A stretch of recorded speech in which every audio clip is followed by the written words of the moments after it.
Hey everybody, live from Des Moines, Iowa. It's Precious Williams. Yay! Now, should I be screaming and hollering at this time in the morning? I actually think yeah. And so I want to talk to y'all about Speaker Tales from Iowa. So I'm here. I'm speaking at the Athene Black and Brown Business Summit. As you can see, some of the sponsors already. Here are other sponsors. I'm really excited to be here. But to talk about Speaker Tales, because I ain't trying to hold y'all too long. I ain't trying to hold y'all. So as a speaker, is being a professional speaker versus a public speaker. Here's something that Dr. Cheryl Wood said years ago. A public speaker is not paid. A professional speaker is paid for what they do. And this being my 30th year in professional speaking, I wanna throw some things at you, like real rules for the road of professional speaking, being paid for what you do. So I'm gonna drop 5 things on y'all this morning. So first, am I excited? Yes, I'm excited to hit the stage later on today. I'm excited to field offers in my inbox already. That's cool. But let's not act like there weren't times when people were not trying to respond or not trying to do things. So if you're wondering, why are some speakers still getting booked? Even if they're not booked at the rate that they were last year, but they're still getting booked and still getting paid. This is for you. This is Real True Tea, Rainmaking Speaker Edition. So number 1, as a speaker, if you choose this to be part of your career or all of your career, I'm a full-time speaker and trainer, full-time. This is my Business Perfect Pitch group, right? Number 1, your network definitely matters. Your relationships to your network definitely matters. So you're like, well, what if I don't have the biggest network? It's not about having the biggest network. One of the things that we often forget is that we have people in our network who are unclear about what we actually do.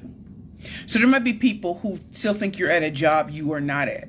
They might still think you are doing something you haven't done in 2 years.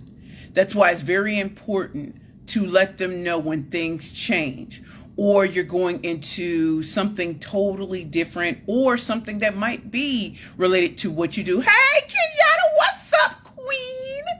Oh, I'm so happy to see you, Queen. So here's some things to really think about. One of the things that I teach my rainmaking speaking clients is, who are the people in your network? Start asking them, or reaching out to them and asking them, what do they think? What do they know you for, or what do they think that you do? And I'm probably sure some of y'all are going to be shocked that people still think you're doing things from yesteryear, and you're not. Number 2, and part of that is, this is where the re-education of your network comes from. So it is important to set up time with, VIPs and those related to VIPs, to let them know if you can get 15 minutes, share with them what's going on. What are updates in your life? One of my clients right now, my first male client, is an individual client. He happened to be talking about a person he met years ago who knows this big time person. And they happen to just be having a conversation. He's like, oh, well, let me hook you up with such and such and such and such. You do this. And he was like, oh, no, well, I'm incorporating speaking into what I'm doing. And here's some of my topics. She was so shocked. She's like, oh, I'm really going to put you on now. So if they never had that conversation, she would have been positioning him for something that is not what's really working in that particular business right now. But as far as speaking, he was shocked. And he said, Precious, I'm connecting the dots on exactly what you just said. He said, I don't think people know that I am entering this with gusto now, that I can speak on topics that, matter. And so I told him, you have such a depth of breadth of talent in this particular area that is still helpful to lay people as they are finding themselves laid off, as they're finding themselves in situations they never thought. They might have lost their jobs, been laid off, or salary, done. I said, you can actually speak to that. Why don't you think about doing, maybe some lives and some reels on it, keeping it short, but establishing yourself as a thought leader.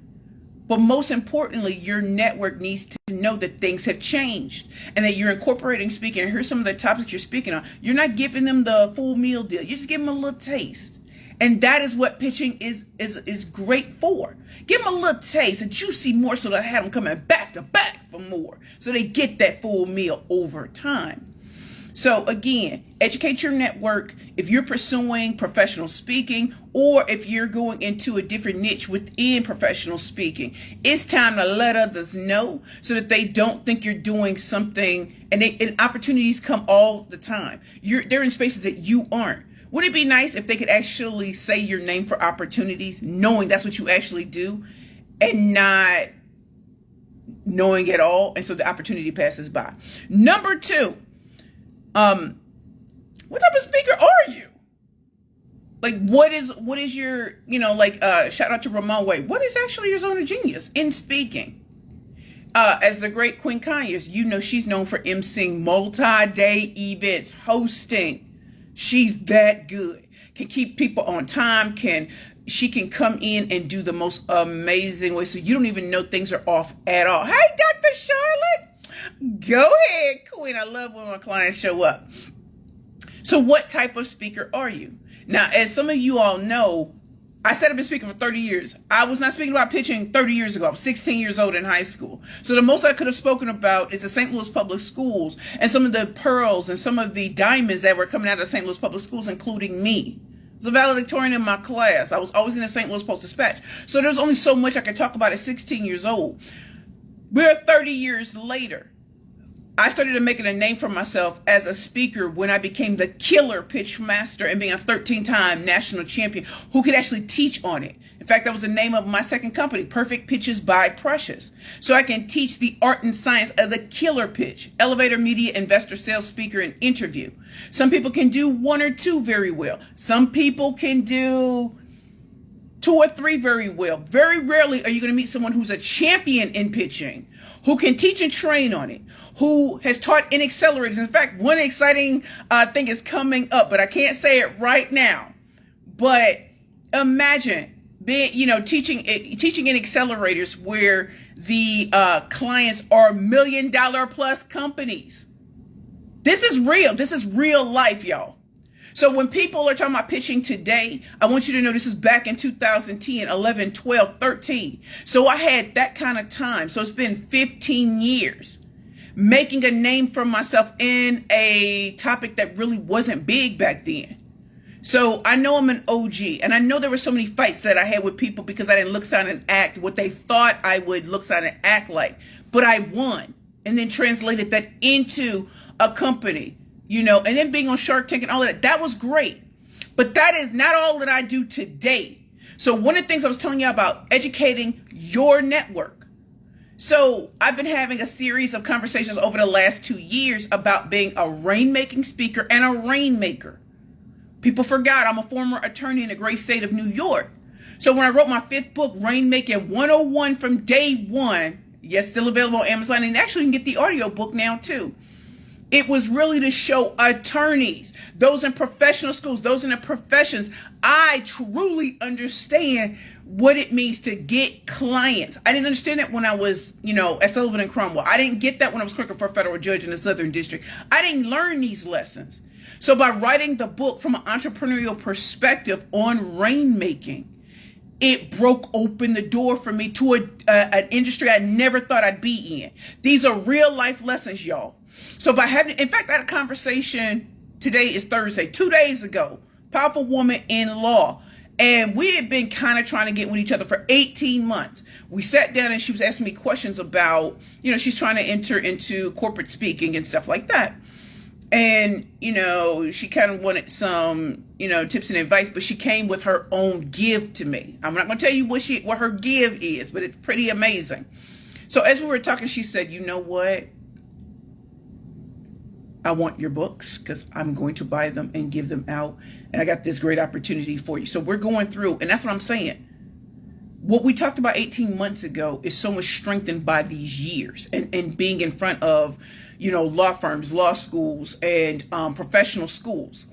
So what are you known for? So now people can think I'm the killer pitch master and rainmaking speaker and the ultimate rainmaker. So that's business development, client acquisition, and sales. How does that help any of you right now? I'm giving y'all tools for the road of speaking, professional speaking. So today I'm at the Athene Black and Brown Summit. Next week, Luminary Live in Boston. And then I'm speaking at Columbia University. Y'all know I don't have an Ivy League degree. This is my third or fourth time speaking at Columbia University in my zone of genius. So think about that. And I don't mean to say y'all need to go into colleges and universities, but some of the things you have are appropriate. Y'all know these young people, whether they're in professional school or just regular school, they have no idea. They're still being taught the same things we were taught when we were in school about researching companies or what's a typical day. Like, don't know what, that's not going to help on your application. So who do you bring in? Someone who's gifted in understanding what needs to go in your application to even get close to that interview, right? So what are you known for as a speaker? Even if you are getting started, you in all these programs, you definitely need to focus on a niche first. I really, truly believe that. Being all over the place is cute. But if someone needs to hire for this and people think you're a jack of all trades or a master of none, nah, not going to work. Number 3, you need to create a narrative around you. So if you think being a professional speaker is just about saying, hey, I'm a professional speaker, hire me. What's a narrative you can build around yourself?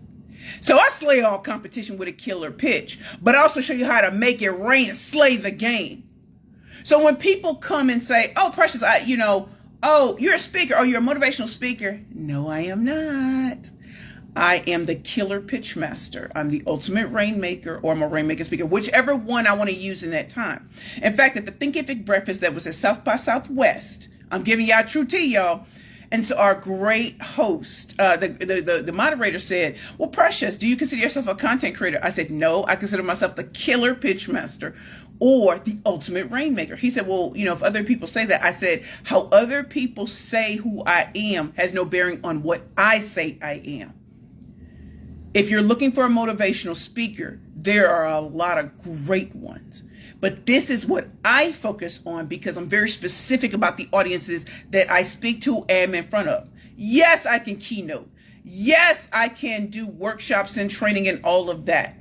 But I define who and what I will be called because it's important to me that people don't just lump me in a category that I am not. So what's the narrative around you? Start building on that. That's why professional speaking involves PR, messaging, communication. It is more than what you say on stage. To get to the stage, how are they gonna put you out there? So since I've been here at this event, I'm going back and forth with the places I'm gonna be next week and after that. So I told you I'm gonna be at Luminary Live in Boston. So of course I'm gonna be speaking on pitching. I'm gonna be there for 2 days. And then after that, coming back to New York and speaking at Columbia University. Those are different audiences. Entrepreneurs, Luminary Live in Boston is for entrepreneurs, those in corporate America. Those are standing out. And Verizon is the sponsor, one of the sponsors, along with Citizens Bank and all of that. But at Columbia University, I'm speaking to students and alumni of a particular, I'll just stop right there. How would they know me? They're not looking for a motivation right now. They're looking for someone. No, let me not say that. They are looking for motivation, inspiration, but also tactical, practical things that they can take with them starting right then and there. Right? So if you get hired for something, if they're looking for something, how did that happen? My relationships. This is my 3rd or 4th time speaking at Columbia University, and it's never been in the same place. Why is that important? Because if you have good relationships with people in different networks, as I've changed and as people have grown, gotten out of different schools or whatever, they're still thinking about me and how I can be of a benefit to colleges and universities. So create a narrative around you. Start saying it out loud. I don't care how crazy it sounds. When I was a bad bitch with a power pitch, we were like, oh man, that's never going to work. It did. It did. It was the name of my first 2 books. It did. Now, that's not my narrative anymore. So let me just make sure I'm acknowledging all my peoples.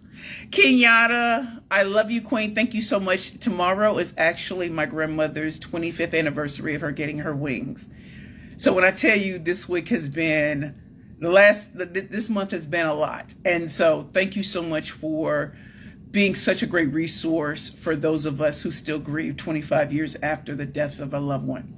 Dr. Charlotte, good morning, Queen. I'm so glad you're here. Victoria Holland, hey, lady. I'm hey back at you. You're magic. Dr. Charlotte, loved it. Dr. Jennifer Jones, what's up, Queen? Okay, so now we're getting into fourth and fifth, as y'all know. Okay, so I'm an hour behind. As y'all know, I am in West Des Moines, Iowa. Number 4. Babe, don't be all things to all people. As a professional speaker, or those who are coming from public to professional, you might be asked to speak on a lot of different stages. And in the beginning, you do that to kind of test your gangster and to see where you really belong. But as soon as you start to, gain a following, I think it's very important to be very specific about the audiences you would like to be in front of. It's very helpful for people to know where to place you, and so that you're not at events that will not do anything for you, or in front of audiences who aren't the ideal clients or customers that you really want. You might say, oh, customers. No. There are some events that are free because things are sponsored. There are certain events that are going to have certain mostly audience members that are not going to truly benefit from what you bring to the table. So in the beginning, you might want to speak anywhere, but when you start to truly develop a following, the narrative is catching on, the pitches are catching on. Be very, check out where people really want you to speak and how is it a win-win. So for me, y'all, let's say the speaker, okay, so that's audience, but also in terms of pay. So sometimes what it will come down to, what somebody doesn't have the budget for you. What do they have? Can they purchase your books in bulk? Can they put you on social media? Can they do a little blitz around you? Can they try to drum up interest? Can they put together graphics and everything like that? Make it a win-win, but to just accept because somebody's asking is the road to nothing. I promise you, right? And we've all slipped up, even those that not, like you slipped like, oh man, I'm in the wrong room. Okay, you do your thing. You exit stage left. You give them the best that you got and you keep it pushing. But it still needs to be a win-win for you.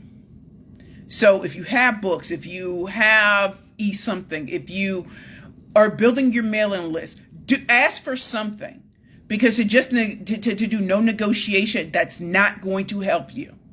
So make it a win-win. Everybody may not be able to pay your speaker fee rate, and then the other stuff, flight, hotel, transportation, food. All right. So some people aren't there to get all of that. Maybe you can get 500, maybe you get 1,000, 1,500, 2,500, whatever. But to be paid in some sort of way, to be acknowledged that you're bringing something to the stage that they have not seen, it deserves something. And I really want y'all to hear that. And yes, having the right people in the room totally makes a difference. Okay?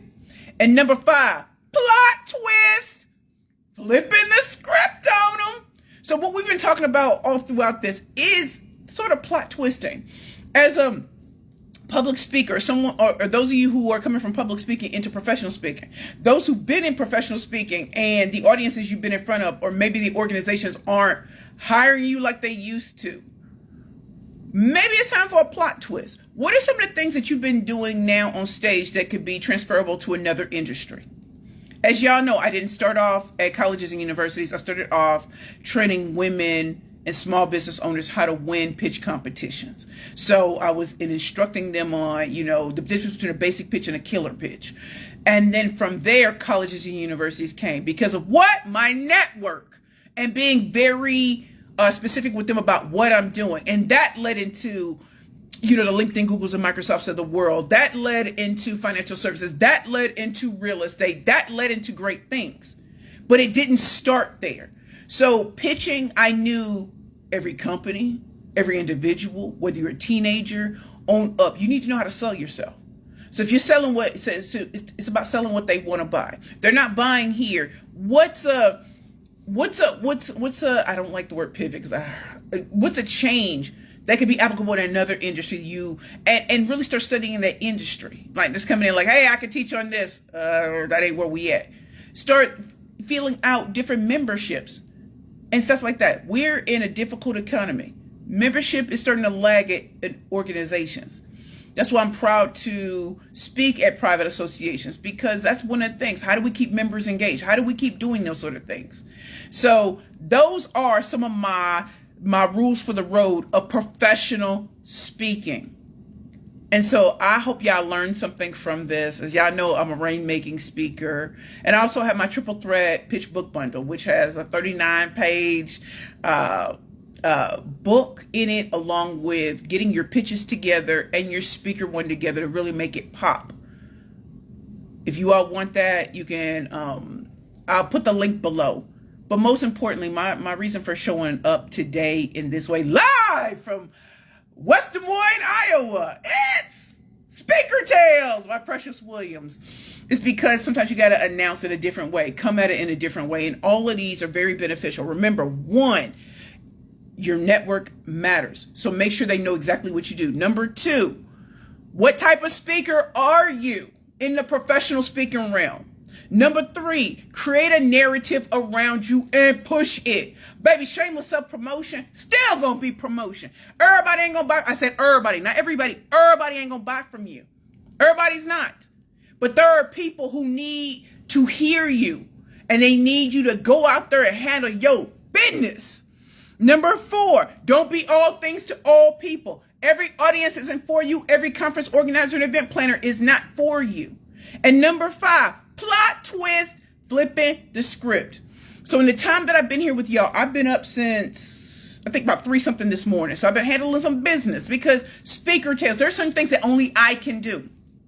So, and staying abreast of what's going on in the industry, making sure that I'm staying connected with those who are still looking at me for opportunities, and also sharing with you all. I'm really at these places. I'm not talking about, I'm not just saying, hey, I was here. No, I'm here. I want y'all to see what it looks like. What does Speaker Tales look like? It looks like a good night's sleep. It looks like slowly getting myself together, because I'm going to go downstairs and the event starts at 9. You know what I mean? So I want to go down there, check out the room, get a feel and everything. I want to meet with, my Verizon team, make sure we popping in these streets.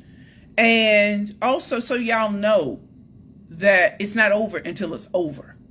So I'm blessed to be here in West Des Moines, Iowa. I am blessed to be in Boston next week. I am blessed to speak at Columbia University. I am blessed to be the pitch trainer for a competition where the businesses are $1 million and higher. That doesn't just happen. That's because I've been a pitch trainer in other accelerators people don't even know about. So why is this important for y'all to know? There are opportunities everywhere. And sometimes you need the right guidance from people who actually are doing it. And not just saying we're on stage. There are other ways to get your message out there. Your network is a part of that. And plot twist and flipping the script and everything. So I want you all to know from the bottom of my heart to the depths of my soul, I am Precious Williams, proud founder and CEO of the Perfect Pitch Group. I am a rainmaking speaker showing you how to make it rain and slay the game. I am someone who lives and breathes being an international professional speaker each and every day of my life, and training and teaching my individual clients to do that. I am a top Fortune 100 corporate sales trainer. I am a five-time #1 best-selling author. And I'm not worried about, oh, you always say that, but you ain't forgotten, right? You haven't forgotten, right? So I can come on here with just some lipstick, hey, face ain't beat or whatever, but I want y'all to know, Speaker Tales, this is real speaking. You don't show up perfect if the behind the scenes ain't right. So get your behind the scenes right. Let's show them what time it is. And like I said, please check out our website, www.perfectpitchgroup.com. And want to become a rainmaking speaker? Let me know below. If this was helpful to you, please share it with other people. Type replay below and let's get this work. And Dr. Charlotte, I thank you so much. Hugs. You're number one. Yes, yes, yes, Queen. You're getting it. And y'all, I love you all from the bottom of my heart to the depths of my soul. Let me get myself together so I can go downstairs and get this work and then prepare myself to get in my zone to speak today. Love you all. Shout out to my clients. Shout out to my sponsors. Shout out to all the people that have made this 46-year-old glow up journey what it is. I don't know what I'm going to wear, so I'm going to check out that closet. You know, I come with like 6, 7 different outfits no matter where I go. So let's get this work. Love you all. Take care. Live from West Des Moines, Iowa, it's Precious Williams with another Speaker Tales live here today. Take care. Bye.